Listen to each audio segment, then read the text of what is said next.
तो आज हम पढ़ने वाले क्लास 12 का ज्योग्राफी के सेकंड बुक का आपका चैप्टर नंबर 2 है। चैप्टर का नाम है प्रवास। अब प्रवास आपको मैंने पहले कक्षा में बताया था क्या कि मतलब जब आदमी एक स्थान से दूसरे स्थान तक जाता है तो उसे प्रवास कहा जाता है। अब प्रवास के जो है कई कारण हो सकते हैं। अब जब लोग जो है प्रवास कब करते हैं, जब उन्हें मतलब रोजगार की तलाश होती है। ज्यादातर जो पुरुष होते हैं वो रोजगार के लिए जो है ना एक शहर से दूसरा गाँव से कहाँ जाते हैं, शहर की तरफ जाए। ये ऑब्जेक्टिव पूछ देता है कि जो पुरुष प्रधान होते हैं वो आपका प्रवास कब करते हैं, तो वो आपका है कि रोजगार के लिए करते हैं। किसके लिए जी? रोजगार के लिए, काम या रोजगार के लिए वो लोग प्रवास करते हैं। मतलब एक गांव से कहाँ जाते हैं, शहर जाते हैं। ये भी आपको ऑप्शन देता है कि गांव से भाई साहब जो पुरुष होते हैं वो प्रवास करते कहाँ से करते हैं, तो गांव से कहाँ जी, शहर की तरफ। गांव से कहाँ, मतलब कोई कमाने के लिए कहाँ जाता है, गांव से शहर जाता है। वही बात। देखिए भाई साहब, है क्या कि 1881 में जनगणना दर्ज हुआ, मतलब कि कितने लोग कहाँ गए, कितने लोग कहाँ पे नहीं गए। तो 1881 में क्या जनगणना दर्ज किया गया कि इतने लोग मुंबई गए, इतने लोग मतलब दिल्ली गए, इतने लोग कलकत्ता गए, ये सारी बात। फिर 1961 में जनगणना का पहला संशोधन किया गया। मतलब अब ये है कि 1961 में प्रवास के जनगणना क्या किया गया, पहला संशोधन किया गया। मतलब उसमें कुछ मॉडिफाई किया गया कि भाई इतना लोग इस तरह जाएंगे, इतना परसेंटेज में बांटेंगे।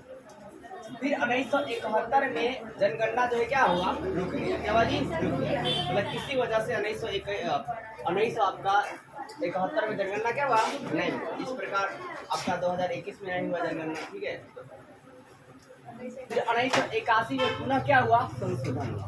1981 में पुनः क्या जी, संशोधन हुआ।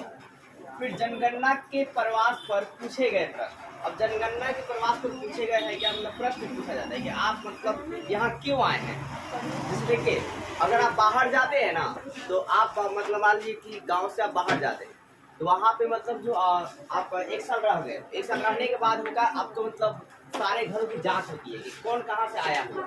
तो सबसे पहले आपका अभी वर्तमान समय में आपका आधार कार्ड मांगा जाएगा, आपकी वोटर ID कार्ड मांगी जाएगी, और एक आपका जन्म प्रमाण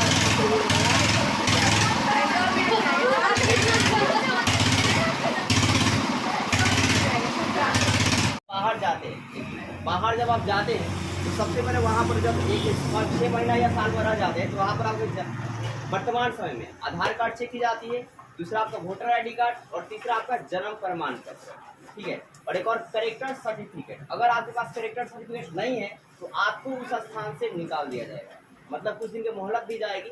और अगर आप करेक्टर सर्टिफिकेट नहीं देते हैं बनवाकर तो आपको वहाँ से निकाल दीजिएगा। अभी हाल ही में आपको बता रहा हूँ कि मेरे मतलब रिलेशन के मतलब उत्तराखंड में रहते थे तो उनको करेक्टर सर्टिफिकेट मांगा गया और वक्त दिया गया, और उस वक्त से पहले अगर वो नहीं जमा करते तो वहाँ से उनको निकाल दिया जाता।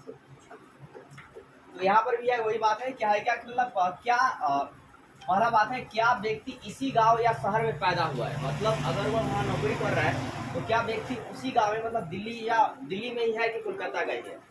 यदि नहीं है तो जन्म का स्थान, मतलब उसका जन्म कहाँ हुआ, फिर जिला का स्थान, उसका जिला क्या है, और फिर राज्य का स्थान, मतलब वो किस राज्य का रहने वाला है, ये सारा बताना पड़ेगा उसको।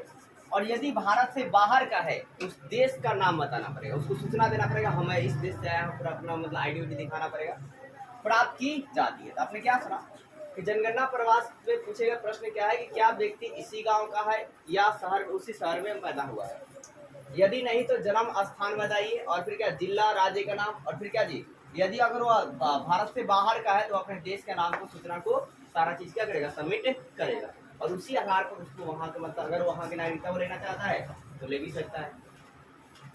अब देखिए 2001 के जनगणना के अनुसार 102 करोड़ लोग जो हैं, 102 करोड़ लोगों में से 102 करोड़ लोगों में से 30.7 करोड़ यानी 30% जो लोग हैं वो क्या थे, प्रवासी थे। मतलब एक कहीं ना कहीं से आए थे, ठीक है।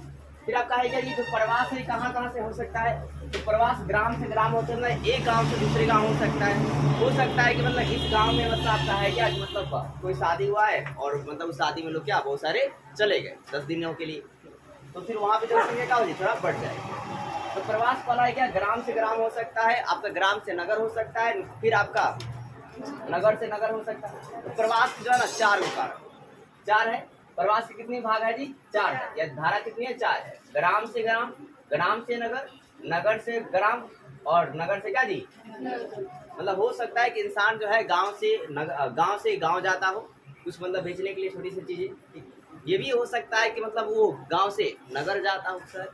ये भी हो सकता है नगर से मैं गांव आता हूँ, नगर में से कहाँ आता जी, गांव में आता हूँ। ये भी हो सकता है कि नगर से नगर में जाता हूँ। अब है क्या, देखिए प्रवास के कारक। तो प्रवास के दो कारक है, एक प्रतिकर्ष कारक और एक अपकर्ष कारक। एक क्या है, प्रतिकर्ष कारक, एक है जी अपकर्ष कारक। अब प्रतिकर्ष कारक मतलब आपका है क्या कि जब मतलब यहाँ पर आपको कुछ नुकसान होती है, तो वैसे कारक बोलते हैं प्रतिकर्ष कारक। ठीक है, आप कुछ दिनों के लिए वहां पर जा रहे हो, जैसे मान लो कि मतलब आपको इलाज करवाना और वो इलाज आपके बिहार में नहीं है, तो उस इलाज के लिए आप क्या करेंगे, दिल्ली जाएंगे। मतलब दिल्ली में आप उसका इलाज है तो आप कहाँ जाएंगे, दिल्ली जाएंगे। लेकिन आप कुछ दिन के लिए जा रहे हो, मतलब जल्दी से आप फिर क्या हो जी, आ जाओगे। और अपकर्ष कारक मतलब जो अट्रैक्ट करता हो आपको, मतलब जैसे मान लीजिए कि मतलब मुंबई महानगर में पैसा ज्यादा है, तो आप वहाँ पे क्या करेंगे, मतलब पैसे कमाने के उद्देश्य से जाएंगे, तो आप एक दो दिन में फिर आ जाएंगे वहाँ पे, मतलब कुछ सालों बिताएंगे, पैसा कमाना है भाई। ये होगा आपका अपकर्ष कारक। अब इसका परिणाम क्या है, तो परिणाम मतलब प्रवास का परिणाम क्या है, सबसे पहला परिणाम है आर्थिक। क्या जी, आर्थिक मतलब पैसा। मैंने आपको बता ही दिया कि लोग प्रवास करते क्यों है, रोजगार और काम के लिए। रोजगार और क्या जी, काम के लिए। अब जब वहां जाकर रोजगार या काम करेंगे तो उन्हें क्या मिलेगी, कुछ पैसा मिलेगी। ठीक है, मतलब आर्थिक स्थिति सही होगी, और आर्थिक स्थिति सही होगी तो वो अपना मतलब जीवन यापन अच्छा जिएंगे।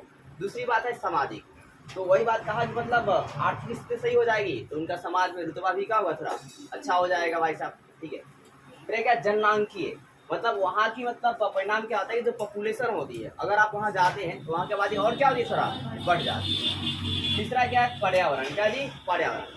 तो पर्यावरण में अगर मतलब देखिए वो डिपेंड करता है कि वो प्रवासी जो है कैसे है। तो यहाँ पर पर्यावरण में कुछ प्रवासी पर्यावरण को नुकसान भी पहुँचाते हैं, और कुछ प्रवासी जो होते हैं पर्यावरण को लाभ भी पहुँचाते हैं। तो जैसे आए क्या कि मतलब कुछ प्रवासी अगर वहाँ पर जाते हैं, अगर वो मतलब अपने आसपास के वातावरण को साफ सुथरा रखते हैं, फिर एक दो पेड़ लगा देते हैं, तो वो पर्यावरण को नुकसान नहीं पहुँचाते। लेकिन कुछ प्रवासी होते हैं जो पूरा मतलब वहाँ पे गंदगी उंदगी फैला देते हैं, ऐसे जहाँ मन करता वहाँ कुछ क्या जी फेंक फाक देते पूरा कचरा, तो वैसे क्या होता है, पर्यावरण को क्या करते हैं जी, प्रभावित करते हैं। अब ये आपका मतलब है क्या, सर्वाधिक अप्रवासी जो है कहाँ पे जाते हैं, तो महाराष्ट्र। क्या जी, महाराष्ट्र, यानी कि मुंबई भाई साहब। ठीक है, अब ये भाई साहब कितना जी, 23 लाख। कितना जी, 23 लाख।